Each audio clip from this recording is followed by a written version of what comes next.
ഓം ശ്രീ ഗുരുഭ്യോ നമഃ. വൃത്തത്തിലെ ശൂന്യത 15/8/2025. സുഖം. സുഖം ഇഷ്ടമില്ലാത്തവർ ആരാണുള്ളത്? സുഖം ആഗ്രഹിക്കാത്തവർ ആരാണുള്ളത്? നോക്കൂ, സുഖം കിട്ടിത്തുടങ്ങിയാൽ സുഖം തുടരണം എന്ന ചിന്ത ഉദ്ഭവിക്കും. കിട്ടിയ സുഖം ഇനിയും വേണം എന്ന അവസ്ഥ ജനിക്കുമ്പോൾ കിട്ടിയ സുഖം പോരെന്നാവും. സുഖം പരമ സുഖത്തിനായി വെമ്പും. ചുരുക്കി പറഞ്ഞാൽ എപ്പോഴും സുഖിച്ചിരിക്കണം എന്ന അവസ്ഥയിലെത്തും. അപ്പോൾ അവന്റെ മനസ്ഥിതി അവനെ ഭരിക്കുവാൻ തുടങ്ങും. പതിയെ പതിയെ തുടർന്ന് ഈ സുഖം കിട്ടാതെ വന്നാൽ എന്താവും എൻ്റെ അവസ്ഥ എന്ന ചിന്ത അവനെ ഉത്കണ്ഠാവാനാക്കും. ഒരു നാൾ ഈ സുഖം നഷ്ടപ്പെടുമോ എന്ന ഭയം അവനിൽ ജനിപ്പിക്കും. അതിനാൽ അത് നഷ്ടപ്പെടാതിരിക്കുവാനുള്ള ശ്രമങ്ങൾ അവൻ നടത്തും. ചുരുക്കി പറഞ്ഞാൽ സുഖം അനുഭവിക്കുന്നതിനേക്കാൾ കൂടുതൽ അതിനെ സംരക്ഷിക്കുവാനുള്ള വിഫല ശ്രമങ്ങളിൽ മനസ്സ് വ്യാപരിക്കും.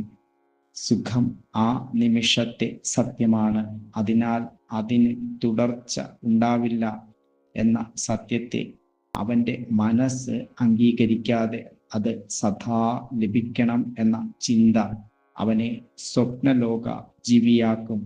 അങ്ങനെ അവൻ ഭാവനാലോകത്തിൽ കടക്കും, അതിൽ ജീവിക്കും. ഭാവനാലോകത്തിൽ നിന്നായിരിക്കും അതിനെ നിലനിർത്തുവാനുള്ള ശ്രമങ്ങൾ അവൻ നടത്തുന്നത്. അപ്പോൾ അവന് യാഥാർത്ഥ്യത്തെ അറിയുവാനാകുമോ? സത്യത്തെ അറിയുവാനാകുമോ? ഇല്ല. സത്യത്തെ അറിയുവാൻ കഴിയുന്നില്ലെങ്കിൽ സത്യത്തെ അംഗീകരിക്കുവാനും സാധിക്കുകയില്ല. സുഖം അത് മനസ്സ് ആ നിമിഷത്തിൽ അനുഭവിച്ച ഒന്നാണ്. ആ നിമിഷം കഴിഞ്ഞപ്പോൾ ആ സുഖം ഇപ്പോൾ ഓർമ്മയായി നമ്മളിൽ അവശേഷിക്കുന്നു. ആ സുഖം ഇപ്പോൾ സുഖത്തിൻ്റെ ഓർമ്മ മാത്രമാണ്. ഓർമ്മയായിരിക്കുന്ന സുഖം കൂടുതൽ അനുഭവിക്കുവാൻ മനസ്സ് പലതും ഭാവനയിൽ മെനയും. ഭാവനയും സുഖത്തെ പറ്റിയുള്ള ഓർമ്മയും ഒന്നാകുമ്പോൾ അത് സുഖമുള്ള ഓർമ്മയായി അവനിൽ വേരോടും. സുഖമുള്ള ഓർമ്മ അവൻ ആസ്വദിക്കും. അപ്പോൾ സുഖമുള്ള ഓർമ്മകളിൽ മാത്രം തൃപ്തി വരാതെ അത് വീണ്ടും അനുഭവിക്കണം എന്ന് മനസ്സ് വാശി പിടിക്കും. സുഖമുള്ള ഓർമ്മ, സുഖമില്ലാത്ത ഓർമ്മ എന്ന രണ്ടനുഭവങ്ങൾ സൃഷ്ടിച്ച് മനസ്സ് തൻ്റെ നാടകം ആരംഭിക്കുന്നു. ആസ്വാദനത്തിൻ്റെ ഓർമ്മയിൽ ദിവാസ്വപ്നത്തിൽ മുഴുകുമ്പോൾ അവൻ ചെയ്യേണ്ട കർമ്മങ്ങളിൽ നിന്നും ഒളിച്ചോടുവാനുള്ള പ്രേരണ അവനിൽ ഉണ്ടാകുന്നു. ദിനവും ചെയ്യേണ്ട കർമ്മത്തേക്കാൾ മനോഹരമാണ്, നിറമാർന്നതാണ് മനസ്സ് ഭാവനകളാൽ താലോലിക്കുന്ന സുഖാനുഭവങ്ങളുടെ ഓർമ്മകൾ. അവൻ ഓർമ്മകളെ ഉണർന്നുകൊണ്ട് കാലം കഴിക്കുന്നു. അത്തരക്കാർക്ക് യാഥാർത്ഥ്യ ലോകവും സാങ്കല്പിക ലോകവും തമ്മിലുള്ള അന്തരം അറിയാൻ പറ്റാതെ വരും. ഇവയുടെ ഇത്രയും സൂക്ഷ്മ അവസ്ഥയെ തിരിച്ചറിയുവാൻ സഹായിക്കുന്നത് നിരീക്ഷണത്തിലൂടെ മാത്രമായിരിക്കും. സുഖം തേടൽ ഒരു തരം ആവർത്തനമാണ്. സുഖാനുഭവത്തിൻ്റെ ആവർത്തനം തുടരണം എന്ന മനോതലമാണ് ഓരോരുത്തരുടെ സുഖാന്വേഷണം. അതുകൊണ്ടാണ് അത്തരക്കാർക്ക് ആത്മാന്വേഷണം ഇപ്പോൾ സമയമായിട്ടില്ല, കുറച്ച് പ്രായം ആകട്ടെ അല്ലെങ്കിൽ സമയമാകട്ടെ എന്നെല്ലാമുള്ള മുടന്ത് ന്യായങ്ങൾ നിരത്തി മാറ്റിവെക്കാവുന്ന ഒന്നായി മാറുന്നത്. സുഖം ഒരോർമ്മയായി നമ്മളിൽ പ്രവർത്തിക്കുന്നത് എങ്ങനെ എന്ന് മനസ്സിലായല്ലോ. ഓർക്കുക, നമ്മൾ തുടർച്ചയ്ക്കായി സുഖാനുഭവത്തിനായി സുഖത്തെ പിടിക്കുമ്പോൾ ബന്ധനം നമ്മളെ പിടിക്കും. ബന്ധനം എപ്രകാരം? സുഖം ഒരു ആഗ്രഹമാകുന്നു. സുഖം ലഭിക്കാതെ വരുമ്പോൾ അത് ദുഃഖമാകുന്നു, നിരാശയാകുന്നു, ദേഷ്യമാകുന്നു, പേടി വരാം, അസന്തുഷ്ടി വരാം. സുഖം ലഭിക്കാത്തതിൽ സ്വയം പീഡിപ്പിക്കുന്നു. കർമ്മ വിമുഖത വരുന്നു. സാമൂഹിക ബോധം നഷ്ടപ്പെടുന്നു. ഞാൻ ആരാണെന്ന് തിരിച്ചറിയാനാകാതെയാകുന്നു. നിലവിൽ ഞാൻ എന്താണെന്ന് അറിയാതെ, എന്നിൽ എന്താണ് സംഭവിക്കുന്നത് എന്ന് പോലും അറിയാതെ കാലം കഴിക്കുന്നു.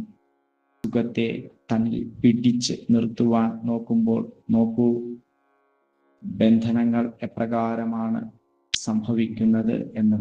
ഓരോ സുഖാന്വേഷണവും ഭൂതകാല ഓർമ്മയുടെ പ്രവർത്തനമാണ്. അപ്പോൾ നമ്മൾ കാലത്തെ ആശ്രയിക്കുന്നു, ഓർമ്മയെ ആശ്രയിക്കുന്നു. രണ്ടും ഈ നിമിഷത്തിലുള്ളതല്ല എന്നറിയുക.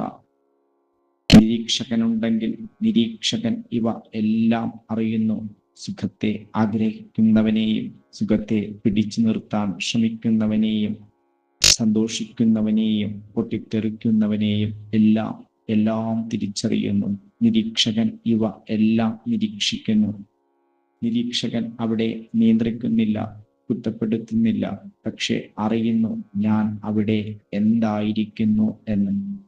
നിരീക്ഷിക്കുമ്പോൾ അറിയുന്നു ഒന്നും സ്ഥായിയായി നിൽക്കുന്നില്ല, എല്ലാം വന്നു പോയിക്കൊണ്ടിരിക്കുന്നു.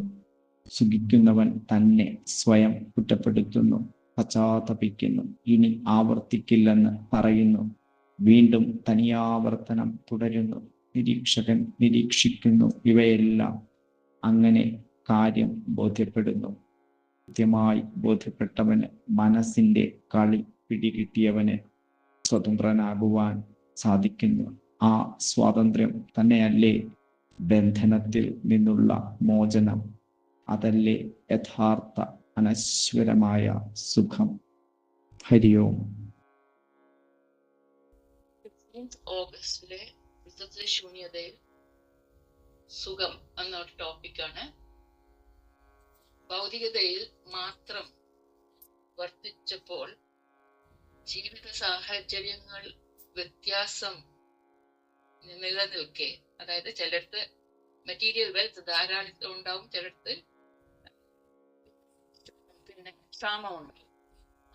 ആയാലും ആ വ്യത്യാസം നിലനിൽക്കെ എല്ലാവരും അവരവരുടെ ആ പരിമിതിയിൽ നിന്ന് എല്ലാവരും സുഖവും സ്വസ്ഥതയും ആഗ്രഹിച്ചിട്ടുണ്ടാവും. മനോതലത്തിൽ നിൽക്കുന്നവർ എല്ലാവരും സുഖം അഭിലാഷിക്കുന്നു. നമ്മളൊക്കെ അങ്ങനെ അങ്ങനെ കടന്നു വന്നവരാണ്. സുഖം അഭിലാഷിക്കുന്നു, നുകരുന്നു, പിന്നെ അത് തുടർച്ചയായിട്ട് ഉണ്ടാവണം എന്നുള്ളൊരു മോഹം ഉണ്ടാകുന്നു. അത് സദാ സുഖിയായിരിക്കണം എന്നുള്ളൊരു ആ ലോകം പോലെ ഉണ്ടാകുന്നു.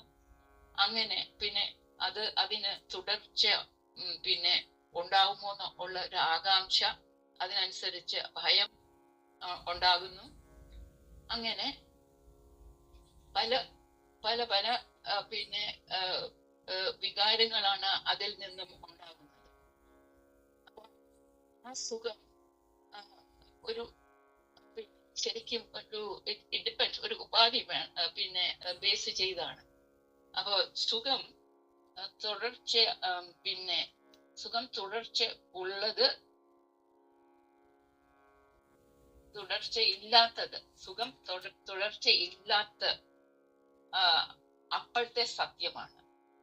സുഖം തുടർച്ചയില്ലാത്തത് അപ്പോഴത്തെ സത്യമാണ്.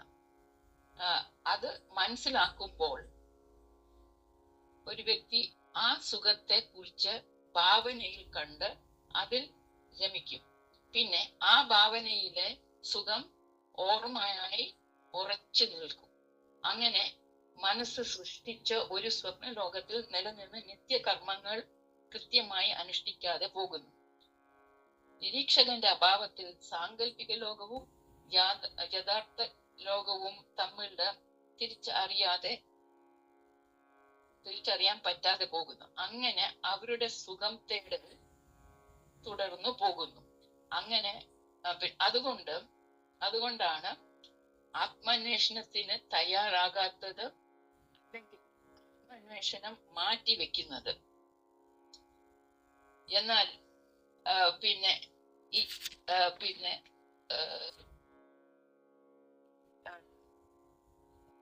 സ്വയം നിർമ്മിച്ച ചെറിയ തോതിൽ ഉണ്ടാക്കിയ ഈ സുഖം തേടൽ വലുതായി ഒരു അപ്രതീക്ഷമായ സുഖകരം അല്ലാത്ത ഒരു അനുഭവം ഉണ്ടായാൽ വല്ലാതെ തകർന്നും പോകും.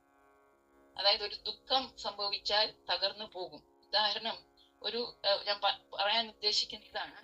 ഒരു ഫോർ എക്സാമ്പിൾ, ഒരു സ്റ്റുഡന്റ് പിന്നെ സദാ ക്ലാസ്സില് ഫസ്റ്റ് വരുന്നതാണ്. അപ്പോൾ അവനൊരു സുഖമാണത്. അത് അങ്ങനെ പോയിരിക്കുമ്പം അത് ആ സുഖത്തിൽ ഇങ്ങനെ പോകുമ്പം അത് ഏതെങ്കിലും ഒരു ഭയവും വരും. അത് തുടർച്ചയായിട്ട് ഉണ്ടാവുമോ ഇല്ലയോ, അപ്പൊ എപ്പോഴും അത് അതിലോട്ട് നിൽക്കണം, അതിൽ നിൽക്കണം. അഥവാ അത് നഷ്ടപ്പെട്ടു പോയാൽ ഒരു ഭയം, അങ്ങനെ ഒരു ഭയം ഇങ്ങനെ പോകുന്നതാണ്. പിന്നെ ഏതെങ്കിലും തവണ ഒരു ഫസ്റ്റ് സ്ഥാനം കിട്ടിയില്ലെങ്കിൽ മറ്റേ സ്ഥലത്തിൽ പോയാൽ പിന്നെ അവൻ ആ ഭാവനാ ലോകത്തിലോട്ടും പോകും, അങ്ങനെ നിൽക്കും. പിന്നെ ആ ഒരു തലത്തിൽ പോകുമ്പം പിന്നെ ഭാവിയിലോട്ട് അങ്ങോട്ട് പോകുമ്പോഴും ഈ ഒരു തലത്തിൽ അങ്ങനെ പോകുമ്പം ഒരു പ്രൊഫഷണൽ പിന്നെ രീതിയിലോട്ട് പോകുമ്പോഴും അവിടെയും ഇതേപോലെ വലിയ ആഗ്രഹങ്ങൾ ഇങ്ങനെ വന്ന് ആ പിന്നെ ഭാവനാ ലോകത്തിൽ നിന്ന് അവൻ സങ്കല്പിച്ചൊക്കെ ഇങ്ങനെ കൂട്ടി വെച്ച് അവനെ വർക്ക് ചെയ്യും. പക്ഷെ അഥവാ അത് വർക്ക്ഔട്ട് ചെയ്തില്ലെങ്കിൽ നോട്ട് ഓൺലി ദ ചൈൽഡ്, ആ പേരൻസും വല്ലാതെ തകർന്നു പോകുന്നതാണ്. ഇതൊരു തരം എന്താ നമുക്ക് പറയാം, ഒരു സ്നോ ബോർഡിങ് എഫക്ട് പോലെ. ഈ അതായത് ചെറിയ അവസ്ഥയിൽ നിന്ന്, അതായത് നമ്മൾ ഒരു സ്വയം നിർമ്മിച്ച ഒരു ചെറിയ തോതിലുള്ള സുഖം തേടൽ വലുതായി ഒരു അപ്രതീക്ഷമായ സുഖകരമല്ലാത്ത ഒരു ദുഃഖം പിന്നെ ഒരു അനുഭവത്തിൽ അതുണ്ടായാൽ അത് നമ്മളെ വല്ലാതെ തകർക്കും. അപ്പോ ഈ അനുഭവം ഉണ്ടാവുന്നത്, ഇതിൽ നിന്നും രണ്ട് ഓപ്ഷൻ ഉണ്ടാവും. ഒന്ന്, you will continue in this face. ഇങ്ങനെ കണ്ടിന്യൂ ചെയ്ത് പോകുമ്പോഴാണ് പിന്നെ ഗുരുജി പറയുന്നത്, എങ്ങനെയാണ് ഈ രീതിയിൽ നമ്മൾ തുടർച്ചയായിട്ട് പോകുമ്പം നിരീക്ഷന്റെ അഭാവത്തിൽ മനോതലത്തിൽ നിന്ന് ഇങ്ങനെ പോകുമ്പോൾ അവിടെ നമ്മളെ അതെങ്ങനെ ബന്ധിപ്പിക്കുന്നത്, അതിൽ നിന്നും പിന്നെ നിരൂപാധിക സുഖത്തിൽ പോകണമെങ്കിൽ നിരീക്ഷകന്റെ പ്രസൻസ് വേണമെന്നാ പിന്നെ പറയും. ഇവിടെ ഇങ്ങനെ കുറച്ചൊരു കാര്യം പറഞ്ഞിട്ട് മറ്റേതിലോട്ട് പോകാം. പിന്നെ ഈ സ്നോബോളിംഗ് എഫക്റ്റിന്റെ ഒരു റിസൾട്ട് വന്നപ്പോൾ അപ്പോ എനിക്ക് ഓർമ്മ വന്നത് ഗുരുജിയുടെ ഒരു പിന്നെ ഔദുചിന്തയാണ്. അത് ട്യൂസ്ഡേയിൽ വന്നതാണ്. പിന്നെ ഔദുചിന്തകളുടെ അനുഭവങ്ങളിലൂടെ പഠിക്കുവാനായാൽ അവൻ ആത്മീയതയിൽ എത്തും. അപ്പോ ഈ പറഞ്ഞ ഒരു എക്സാമ്പിൾ വെച്ച് നോക്കിയാൽ പിന്നെ പഠിച്ചത് എന്താണ്, ഈ ഒരു വ്യക്തി മനസ്സിലുണ്ടെങ്കിൽ അവിടെ ഉദ്ദേശിച്ച കാര്യം കിട്ടിയില്ല, ആ സുഖം കിട്ടിയില്ല. പക്ഷെ ഇങ്ങനെ ഒന്ന് പഠിച്ചാൽ, അതായത് നാം എത്ര ശ്രമിച്ചാലും ചില ഉദ്ദേശിച്ച ലക്ഷ്യങ്ങൾ എത്താൻ പറ്റൂലായിരിക്കും. അതായത് ഇവിടെ ജീവിത അനുഭവത്തിൽ നിന്ന് പഠിച്ച പാഠം, അതായത് വിവേചിച്ചറിഞ്ഞ് പ്രതീക്ഷിക്കുന്നതെല്ലാം സഫലീകരിക്കണം എന്നില്ല. കർമ്മം അനുഷ്ഠിക്കുക, ആ ഒരു പാഠം അവൻ പഠിച്ചിട്ടുണ്ടെങ്കിൽ അവന് എങ്ങോട്ട് പോകും, മുന്നോട്ട് ആ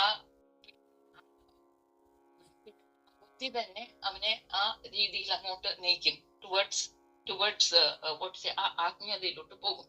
ആ ആത്മീയതയിലോട്ട് പോകുമ്പോഴാണ് ഒരു ഗുരുവിന്റെ പ്രസൻസിൽ പോകുന്നത്. അങ്ങനെ ആ ആത്മീയതയിൽ എത്തുമ്പോൾ ഗുരുവിന്റെ കൂടെ സഞ്ചരിച്ച് ഗുരു ഉപദേശങ്ങൾ പാലിച്ചു പോകുമ്പോൾ യഥാർത്ഥ സുഖത്തിലോട്ട് നയിക്കപ്പെടുന്നത്.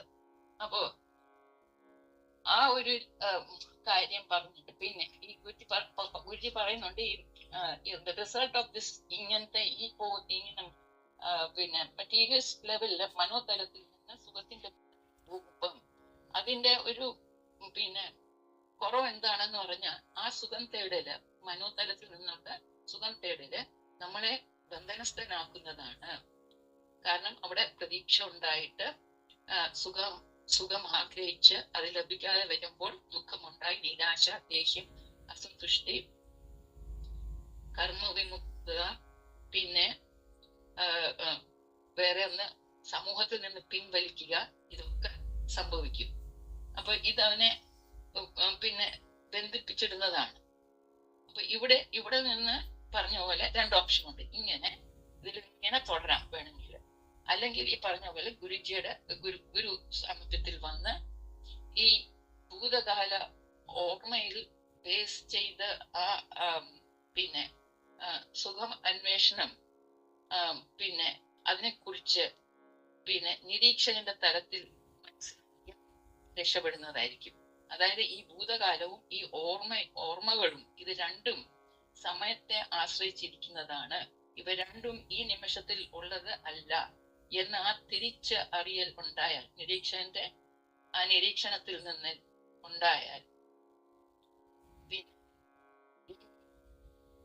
നിരീക്ഷണം ഉണ്ടെങ്കിൽ ഈ സുഖം ആഗ്രഹിക്കുന്നവനെയും ഈ നിമിഷത്തിൽ നിന്ന് അപ്പോ അവൻ ആ പ്രശ്നങ്ങളൊക്കെ ഉണ്ടായപ്പോൾ നിരീക്ഷകൻ ഉണ്ടായിരുന്നെങ്കിൽ അവന് എന്താണ് മനസ്സിലാക്കാൻ പറ്റുന്നത്? സുഖം ആഗ്രഹിക്കുന്നവനെയും, അതായത് സുഖത്തിൽ പിടിച്ചു നിൽക്കുന്നവനെയും, അതിൽ പിന്നെ സുഖത്തിൽ സന്തോഷിക്കുന്നവനെയും, അല്ലാതെ ഈ ദുഃഖം, നിരാശ, ദേഷ്യം ഇതെല്ലാം വരുന്ന ആ സമയത്ത് ഇതെല്ലാം അനുഭവിച്ച് അത് നോക്കിക്കാണാൻ പറ്റും. അങ്ങ് നിരീക്ഷന്റെ തലത്തില് അവനൊരു കാര്യം ബോധ്യപ്പെടും, മനസ്സിന്റെ സ്വാധീനം അവന് മനസ്സിലായി, ആ ബന്ധനത്തിൽ നിന്ന് സ്വതന്ത്രനാകുവാൻ സാധിക്കും. അങ്ങനെ എല്ലാ സാധകർക്കും നിത്യമായ സുഖത്തിൽ എത്താൻ സാധിക്കട്ടെ എന്ന് പ്രാർത്ഥിച്ചുകൊണ്ട് നിർത്തുന്നു. ഹരിയും. ഹരിയും. മനസ്സ് അതിൻ്റേതായ ഒരു ലോകം കെട്ടിപ്പടുത്തി അതിൽ സുഖമായി ഇരിക്കുകയാണ് ചെയ്യുന്നത്.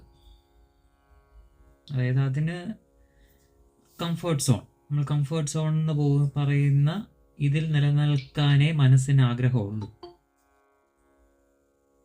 അപ്പം ആ സുഖം സദാ അതിന് ലഭിക്കുവാൻ എന്ത് വില കൊടുത്തു അത് തയ്യാറാവും. മനസ്സിൻ്റെ ലോകത്ത് ജീവിക്കുന്ന ഓരോരുത്തരും ചെയ്യുന്നത് അത് തന്നെയാണ്.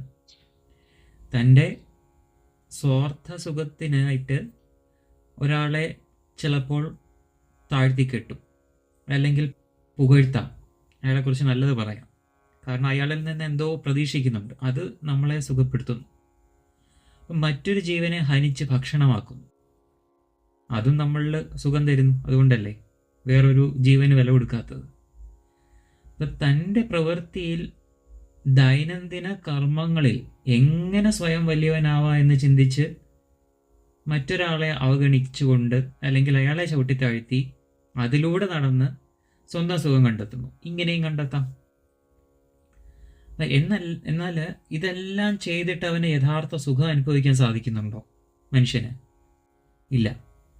കാരണം ഈ സുഖമെല്ലാം ഒരു വളരെ ചെറിയ ഒരു നിമിഷത്തേക്ക് മാത്രമുള്ളതാണ്. ഒരു നൈമിഷിക സുഖമാണിത്. ഇത് അവന് കൊടുക്കുന്നത്, അവൻ്റെ മനസ്സിന് കൊടുക്കുന്ന ഈ സുഖം, ഈ തിരിച്ചറിവ് അവനെ എന്ത് ചെയ്യും? ഈ സുഖം, ഈ നിമിഷ നേരത്തേക്ക് കിട്ടുന്ന സുഖം കാലാകാലങ്ങളോളം കിട്ടണം, നിലനിർത്തണം എന്നതിനെക്കുറിച്ച് ചിന്തിച്ച് ആ വഴികൾ എന്തൊക്കെയാണ് എന്ന് അവൻ സദാ ചിന്തിച്ചുകൊണ്ടേയിരിക്കും. കാരണം ഇത് കുറച്ച് നേരത്തേക്ക് അല്ലെങ്കിൽ ആ സമയത്തേക്ക് മാത്രമേ ഉള്ളൂ എന്നുള്ളത് അവന് തന്നെ തിരിച്ചറിയാം. അപ്പം അതെങ്ങനെ നിലനിർത്താം എന്നുള്ളത് ചിന്തിച്ചു കൊണ്ടേയിരിക്കും. ഒരു ഭാവനാ ലോകത്തിലായിരിക്കും അവൻ്റെ ജീവിതം. ഓരോ നിമിഷവും ഭൂതവും ഭാവിയും കടന്നു പോയിക്കൊണ്ടേയിരിക്കും. അങ്ങനെ വരുമ്പോൾ എന്ത് പറ്റുന്നു?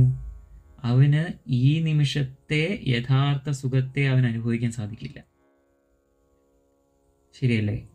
കാരണം അവ എപ്പോഴും ഭൂതത്തിലും ഭാവിയിലും ഈ സുഖത്തെ എങ്ങനെ നിലനിർത്താം, ഭൂതകാലത്തിൽ കിട്ടിയ ആ സുഖം ഭാവി കാലത്തിലും എങ്ങനെ നിലനിർത്താം എന്നുള്ള രീതിയിലാവുമ്പം ഈ ഇടയ്ക്കുള്ള ഈ വർത്തമാനകാലത്തിലെ ഈ നിമിഷത്തിലെ യഥാർത്ഥ സുഖം അവന് കിട്ടാതെ പോകുന്നു. ഭാവന ലോകത്തിലാവുന്നു, സ്വപ്ന ലോകത്തിലാവുന്നു. അപ്പം മനസ്സ് അനുഭവിക്കുന്ന സുഖം ഒരു പ്രത്യേക അവസരത്തിൽ അതിന് ലഭിച്ചതാണ്. എന്തോ ഒരു വിഷയത്തിൽ നിന്ന് ലഭിച്ചതാണ്, എന്തോ ഒരു വസ്തുവിൽ നിന്ന് ലഭിച്ചതായിരിക്കാം, അല്ലെങ്കിൽ ഒരു വ്യക്തിയിൽ നിന്ന് ലഭിച്ചതായിരിക്കാം, എന്തെങ്കിലും ഒരു സംഭവം നടന്നതിൽ നിന്ന് ലഭിച്ചതായിരിക്കാം. ആ അനുഭവം കഴിഞ്ഞപ്പോൾ ആ സുഖം തീർന്നു അവിടെ. അത് കിട്ടിയപ്പോൾ, അല്ലെങ്കിൽ വസ്തു ആഗ്രഹിച്ച് അത് കിട്ടിയപ്പോൾ ഒരു സന്തോഷം ഉണ്ടായി. അത് കുറച്ച് കഴിഞ്ഞപ്പോഴത്തേക്ക് അതിൻ്റെ സന്തോഷം തീർന്നു, മാറി. ഇപ്പം മനസ്സിന് ആ സുഖം കിട്ടാതെയായി, വേറൊന്ന് തേടും. പക്ഷെ മനസ്സത് വീണ്ടും വീണ്ടും അനുഭവിക്കണമെന്ന് ചിന്തിച്ച് ഭാവനയിൽ കുടുങ്ങിയിട്ട് അവനെ സ്വപ്നം കണ്ടുകൊണ്ട് ജീവിക്കും അവൻ, ആ മനസ്സ്, അല്ലെങ്കിൽ ആ മനസ്സിൽ ജീവിക്കുന്ന ആൾ. ഇത് നിരന്തരം ചെയ്യുമ്പോൾ എന്തു പറ്റും?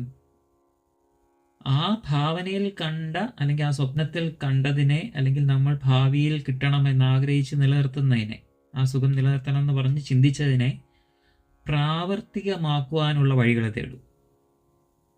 ഏത് വിധിയിലെയും അത് കിട്ടണം എന്നുള്ള ആ ചിന്തയെ പ്രവൃത്തിയിലോട്ട് കൊണ്ടുവരും. അതവനെ അവൻ്റെ കർമ്മങ്ങളിൽ നിന്നും പിന്തിരിപ്പിക്കുകയാണ് ചെയ്യുന്നത്, യഥാർത്ഥ കർമ്മത്തിൽ നിന്നും. കാരണം ഈ സുഖം കിട്ടുക എന്നുള്ള കർമ്മത്തിലോട്ട് മാത്രം പോകും, ആ ചിന്തയിലോട്ട് മാത്രം അവൻ്റെ കർമ്മത്തെ തിരിച്ചുവിടും. ഭാവനാ ലോകത്തിൽ ഇതാണ് അവനെ കുടുക്കി കിടക്കുന്നത്, ഈ കർമ്മങ്ങളെല്ലാം. അപ്പം ഒരുവനിൽ സംഭവിക്കുന്ന ഈ അവസ്ഥകളെ തിരിച്ചറിയണമെങ്കിൽ സ്വയം നിരീക്ഷിച്ചേ പറ്റൂ. സ്വയം നിരീക്ഷിക്കണം ഈ മാറ്റങ്ങൾ, അവനിൽ സംഭവിക്കുന്ന മാറ്റങ്ങൾ. നിരീക്ഷണത്തിലൂടെ ഈ മനസ്സിൻ്റെ ഈ പൊള്ളത്തരങ്ങളെ തിരിച്ചറിയുമ്പോൾ എന്ത് ചെയ്യും ഒരാൾ?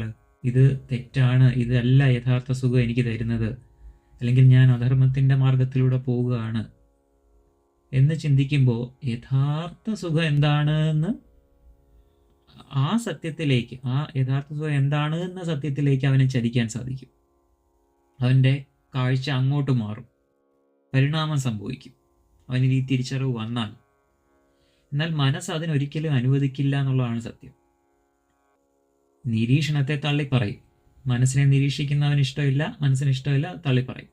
ന്യായീകരണങ്ങളും വിശദീകരണങ്ങളും വ്യാഖ്യാനങ്ങളും എല്ലാം നടത്തി നമ്മളെ അതിൽ നിന്നും പിന്തിരിപ്പിക്കാൻ ശ്രമിക്കും. മനസ്സിൻ്റെ ഈ മോഹന വാഗ്ദാനങ്ങളാണ് നമ്മളെ കുടുക്കിയിടുന്നത്. ഇതാണ് നമ്മൾ തേടുന്ന സന്തോഷവും സുഖവും എന്നെല്ലാം തെറ്റിദ്ധരിപ്പിച്ച് മനസ്സ് നമ്മളെ ബന്ധനത്തിലാക്കുകയാണ് ചെയ്യുന്നത്. ഈ മോഹന വാഗ്ദാനങ്ങളെല്ലാം നൽകിയിട്ട്, ഇതാണ് നിനക്ക് കിട്ടേണ്ട സുഖം, ഇതേ നിനക്ക് സന്തോഷം തരുള്ളൂ എന്നിങ്ങനെ തെറ്റിദ്ധരിപ്പിച്ചുകൊണ്ടിരിക്കുകയാണ്. മോഹന വാഗ്ദാനങ്ങളാണിതെല്ലാം. ഇങ്ങനെ നമ്മളെ കെട്ടിയിടും. ഈ ബന്ധനത്തെ നമ്മൾ എന്തായിട്ട് ചിന്തിക്കുന്നു? സുഖമായിട്ട് തെറ്റിദ്ധരിക്കുകയാണ്. അതാണ് സത്യം. ഇത് സത്യമല്ല എന്ന് തിരിച്ചറിയണമെങ്കിലോ നിരീക്ഷകൻ ഉണർന്നാലേ സാധിക്കൂ. നിരീക്ഷകൻ ഒട്ടലില്ലാതെ ഇതിനെയെല്ലാം നമുക്ക് വ്യക്തമായിട്ട് കാണിച്ചു തരും. മനസ്സിൻ്റെ ഈ പൊള്ളത്തരങ്ങളും ബന്ധനങ്ങളും എന്തൊക്കെയാണ് നമ്മളെ കെട്ടിയിട്ടിരിക്കുന്നതെന്ന് നിരീക്ഷകൻ ഉണർന്നാൽ അത് വ്യക്തമായിട്ട് കാണിച്ചു തരും. ബന്ധനങ്ങളുടെ ഈ കാരണങ്ങളെ നമുക്ക് ബോധ്യപ്പെടുത്തി തരികയാണ് ചെയ്യുന്ന നിരീക്ഷകൻ. അപ്പോൾ മാത്രമേ നമ്മൾ ബന്ധനസ്ഥരാണെന്നും നമ്മൾ മനസ്സിൻ്റെ ഭാവനാ ലോകത്തിലായിരുന്നു എന്നും തിരിച്ചറിഞ്ഞ് അതിൽ നിന്നും പുറത്ത് കടക്കണം എന്ന ചിന്ത പോലും വരികയുള്ളൂ. അതുവരെ നമുക്ക് എങ്ങനെ അറിയാൻ പറ്റും? നമ്മൾ ആ വൃത്തത്തിനുള്ളിലല്ലേ, മനസ്സിൻ്റെ ആ ലോകത്തിനുള്ളിൽ കുടുങ്ങി കിടക്കുകയാണ്. അപ്പം നമുക്ക് ഒരിക്കലും അത് തിരിച്ചറിയാൻ സാധിക്കില്ല. എന്നാൽ പുറത്ത് നിൽക്കുന്ന, ആ വൃത്തത്തിന് പുറത്ത് നിൽക്കുന്ന നിരീക്ഷകൻ ഉണരുമ്പോഴേ നമ്മുടെ ഉള്ളിൽ, നമ്മുടെ മനസ്സാകുന്ന വൃത്തത്തിനുള്ളിൽ ഇതെല്ലാം നമ്മളെ കെട്ടിയിട്ടിരിക്കുകയായിരുന്നു എന്നുള്ള ചിന്ത പോലും നമുക്ക് വരുള്ളൂ. അപ്പം നമ്മളിൽ ഈ നിരീക്ഷണത്തിലൂടെ നമ്മുടെ മനസ്സിൻ്റെ ഈ കോട്ടയെ, നമ്മൾ കെട്ടിവെച്ചിരിക്കുന്ന ഈ മനസ്സിൻ്റെ കോട്ടയെ തകർക്കുമ്പോൾ നമ്മൾ എന്താവുന്നു? നമ്മൾ സ്വതന്ത്രരാകുകയാണ് ചെയ്യുന്നത്. ആ സ്വാതന്ത്ര്യം നൽകുന്ന സന്തോഷമാണ് യഥാർത്ഥ സുഖം എന്ന് പറയുന്നത്. ആഴമേറും നിൻ മഹസാമാഴിയിൽ ഞങ്ങളാകവേ ആഴണം വാഴണം നിത്യം, വാഴണം വാഴണം സുഖം. ആ സുഖമാണ് യഥാർത്ഥ സുഖം. ഹരി ഓം, ഹരി ഓം, ഹരി ഓം.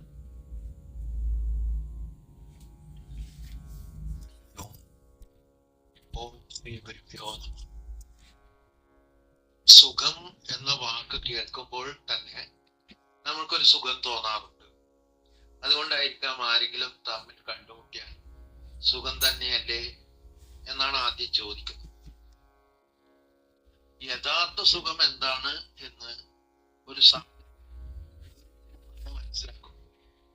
അതായത് മനസ്സിന്റെ പിടിയിൽ നിന്നുള്ള മോചനം തന്നെയാണ് നിത്യമായ സുഖം എന്ന് അത് അനുഭവിച്ചറിഞ്ഞ ഗുരു നമ്മൾക്ക് പറഞ്ഞു തരും.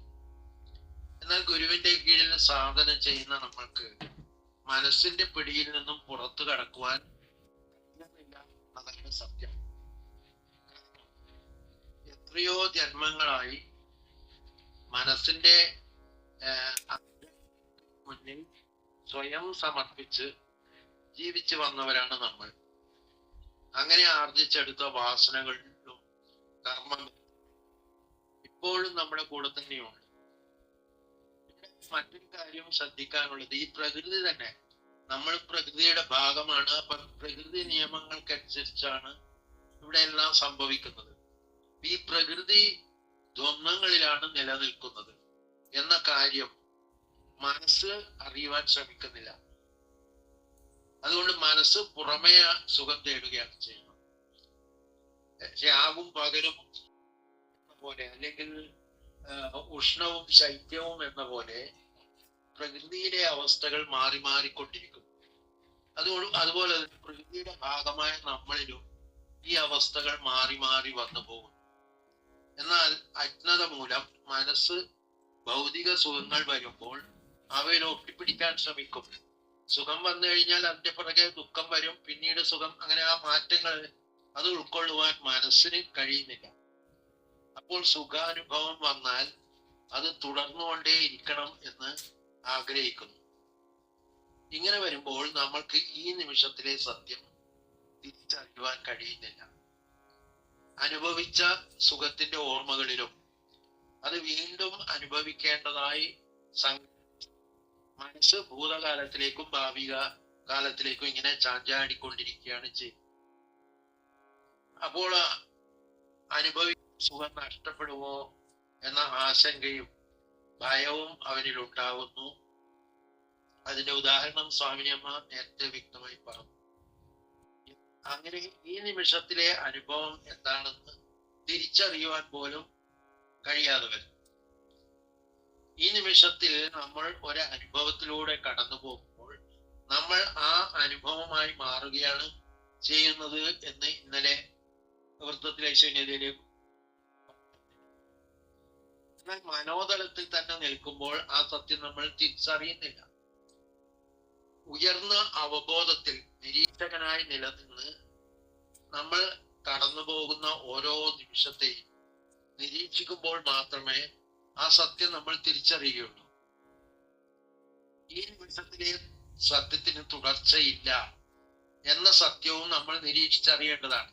അപ്പോൾ ഈ നിമിഷത്തിൽ നമ്മളൊരു സുഖം, ഒരു അനുഭവം ഉണ്ടെങ്കിൽ അടുത്ത നിമിഷത്തിലോ അല്ലെങ്കിൽ അതിനടുത്ത നിമിഷത്തിലോ മറ്റൊരു അനുഭവമായിരിക്കും ഉണ്ടാവുക. ഈ സുഖം തുടരണം എന്നുള്ള ഒരു തെറ്റിദ്ധാരണ ഈ മനസ്സിൽ നിരീക്ഷകന്റെ അഭാവത്തിൽ നിലനിൽക്കുന്നു.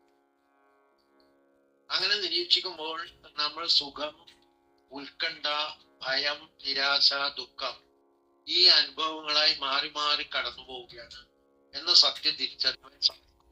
അതായത് ആ സുഖം നിലനിർത്താൻ വേണ്ടി നമ്മൾ ശ്രമിക്കുമ്പോൾ അത് നിലനിൽക്കുമോ എന്നുള്ള ഉത്കണ്ഠ, അത് നഷ്ടപ്പെടുമോ എന്നുള്ള നഷ്ടപ്പെട്ടാൽ ഉണ്ടാകുന്ന നിരാശ, ദുഃഖം എന്നിവയെ കുറിച്ചെല്ലാം ചിന്തിക്കുന്നു. അപ്പൊ ഇതൊരു ചെയിൻ പോലെ, ഒരു ചങ്ങല പോലെ ഈ എല്ലാം മാറി മാറിക്കൊണ്ടിരിക്കും. അപ്പൊ പക്ഷെ മനോതലത്തിൽ നിന്നാൽ ഈ സത്യം ഒരിക്കലും തിരിച്ചറിയാൻ കഴിയാതെ വരും. മനസ്സ് എന്ന വല വിരിച്ച് നമ്മളെ പ്രലോഭിപ്പിച്ച് ആ കെണിയിൽ വീഴ്ത്തുന്നു. എന്നാൽ നമ്മൾ ബന്ധനത്തിലായിരിക്കുകയാണെന്ന് നമ്മൾ തിരിച്ചറിയുന്നില്ല. ആ സുഖത്തെ വീണ്ടും വീണ്ടും ആ സുഖത്തിനായി അലയുമ്പോൾ നമ്മൾ ചെയ്തു തീർക്കേണ്ട കർമ്മങ്ങൾ പോലും നമ്മൾ മറന്നു പോകുന്നു. അവിടെ പ്രയോറിറ്റി മാറുകയാണ്. അതായത് നമ്മളെ ഡ്യൂട്ടി എന്താണോ ആ ഡ്യൂട്ടിക്ക് സെക്കൻഡ് പ്രയോറിറ്റി വരുന്നു. നമ്മൾ ഈ സുഖം നിലനിർത്തണം എന്ന ആ ഒരു ആഗ്രഹത്തിന് ഫസ്റ്റ് പ്രയോറിറ്റി നമ്മൾ കൊടുക്കുന്നു. അപ്പൊ നമ്മളെ ഡ്യൂട്ടി പോലും നമ്മളെ നമ്മൾ ചെയ്യേണ്ട കർമ്മങ്ങളെ പോലും ശക്തി ഈ മനസ്സിന്റെ ഈ ഒരു പ്രവൃത്തി കൊണ്ട് സംഭവിക്കുന്നു. ഒരു ഉദാഹരണം നോക്കുകയാണെങ്കിൽ രണ്ടുപേർ പ്രണയത്തിലാകുമ്പോൾ ആദ്യം അതൊരു സുഖകരമായ അനുഭവമായി തോന്നാം. പരസ്പരം സ്നേഹിച്ച സുഖകരമായ ദാമ്പത്യ ജീവിതം നയിക്കാം എന്ന പ്രതീക്ഷയോടെയാണ് അവർ മുന്നോട്ട് പോകുന്നത്. എന്നാൽ കുറെ കഴിയുമ്പോൾ ആ കാമുകി മറ്റൊരു വ്യക്തി വിവാഹം കഴിച്ചു പോയാൽ കാമുകൻ അത് ദുഃഖവും നിരാശയുമാണ് സമ്മാനിക്കുന്നത്. ദുഃഖം സഹിക്കാനാവാതെ ചിലപ്പോൾ അയാൾ മദ്യപാനത്തിനാകുന്നു. അപ്പൊ സുഖം നിലനിർത്തണം എന്ന് ആഗ്രഹിച്ച ആൾ തന്നെ നിരാശയിലൂടെയും ദുഃഖത്തിലൂടെയും വിഷാദത്തിലൂടെയും കടന്നുപോയി മദ്യപാനത്തിന് അടിമയാകുന്നു, അല്ലെങ്കിൽ ജീവിതം തന്നെ അവസാനിപ്പിക്കുന്നു. ഇത്തരം ധാരാളം സംഭവങ്ങൾ നമ്മൾക്ക് ചുറ്റും ഇപ്പോഴും നടന്നുകൊണ്ടിരിക്കുന്നുണ്ട്. അപ്പൊ അത് ആദ്യം തുടക്കം ആ ഒരു സുഖത്തിന് വേണ്ടിയുള്ള ഒരു പ്രയത്നമായിരുന്നു, അത് നിലനിർത്തണം എന്ന ഒരു പ്രയത്നമായിരുന്നു. പക്ഷെ അത് അവസാനിക്കുന്നത് അതിന്റെ നേരെ എതിർ ധ്രുവത്തിലേക്കാണ്. അപ്പൊ ഭൗതിക സുഖം, പുറമേ നിന്നുള്ള സുഖം ഒരിക്കലും ശാശ്വതമല്ല എന്ന് അനുഭവിച്ചാലും നമ്മളത് പഠിക്കുന്നില്ല. കാരണം നിരീക്ഷകനെ അവിടെ ഉപയോഗിക്കുന്നില്ല. നിരീക്ഷകൻ ഉണ്ടെങ്കിൽ ആ വിവേക ബുദ്ധിയോടുകൂടി തിരിച്ചറിയാൻ സാധിക്കും.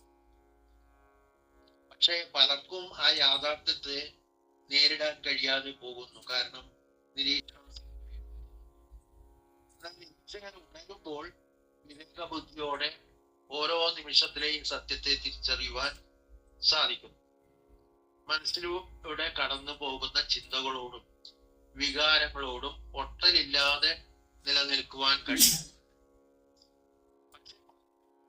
സുഖത്തിനുള്ള പരക്കം പാച്ചിൽ തുടരുകയാണ് ചെയ്യുന്നത്. അവരുടെ ന്യായവാദം എന്താണെന്ന് വെച്ചാൽ ആത്മീയതയൊക്കെ വയസ്സായവർക്ക്, പ്രായം ചെന്നവർക്ക് വേണ്ടിയുള്ളതാണ് എന്ന ഒരു തെറ്റിദ്ധാരണയാണ് അവിടെ പടർത്തുന്നത്. അത് പൊതുവെ നമ്മുടെ സമൂഹത്തിൽ കാണാം. എന്നൊക്കെ പറഞ്ഞു കഴിഞ്ഞാൽ ജീവിതത്തിന്റെ അവസാന ഭാഗത്ത് മാത്രം അനുവർത്തിക്കേണ്ടതാണ് എന്നുള്ള ഒരു തെറ്റിദ്ധാരണ. പക്ഷെ ഇത് തുടക്കത്തിലെ ബാല്യകാലത്തിൽ കുട്ടികൾക്ക് ഇത് പകർന്നു കൊടുത്താൽ അവർക്ക് ഏത് ഘട്ടങ്ങളെയും ഏത് പ്രതിസന്ധികളെയും നേരിടാൻ കഴിയുന്ന ഒരു മനോഭാവം അവർക്ക് വളർത്തിയെടുക്കാൻ കഴിയും. വ്യക്തിത്വ വികസനത്തിന് സഹായിക്കും. അങ്ങനെ പല പല ഗുണങ്ങളും ആത്മീയതയിൽ വന്നു കഴിഞ്ഞാൽ ആ ആത്മജ്ഞാനം കൊണ്ട് ലഭിക്കുന്നതാണ്. അപ്പോ നമുക്ക് നിരീക്ഷകന് ഉണർന്നാൽ ഉള്ള ഗുണം എന്താണെന്ന് വെച്ചാൽ കടന്നു പോകുന്ന പല ചിന്തകളോടും വികാരങ്ങളോടും ഒട്ടയില്ലാതെ നിൽക്കാൻ കഴിയുന്നു എന്നുള്ളതാണ്. പൊതുവെ ഒരു വികാരത്തിന് അടിമപ്പെട്ടാൽ നമ്മൾ അതിൽ തന്നെ ആണ്ട് മുഴുകി പോകാറുണ്ട്. എന്നാൽ ഈ ഒരു നിരീക്ഷകനുണ്ട്. ആ നിരീക്ഷകനെ ഉണർത്തി ഈ വികാരത്തെ എങ്ങനെ നേരിടാം, ഇത് എങ്ങനെ വന്നു, എന്താണ് ഇതിന് ഇത് ഉണ്ടാവുക സംഭവങ്ങൾ എന്നൊക്കെ വിവേക ബുദ്ധിയോടെ തിരിച്ചറിയാൻ കഴിയുന്നു എന്നുള്ളതാണ് ഇതിൽ. അപ്പൊ മനസ്സുകൊണ്ട് സുഖം തേടുന്നതിന് പകരം മനസ്സ് സൃഷ്ടിക്കുന്ന ബന്ധനങ്ങളെ നിരീക്ഷകന്റെ ആ ബന്ധനങ്ങളിൽ നിന്നെല്ലാം മോചനം നേടുമ്പോഴാണ് ആ പരമമായ സുഖം, ആനന്ദം ആ അനുഭവത്തിന്റെ വെളിച്ചത്തിലാണ് ഗുരു ഈ അറിവുകൾ നമുക്ക് പകർന്നു തരുന്നത്.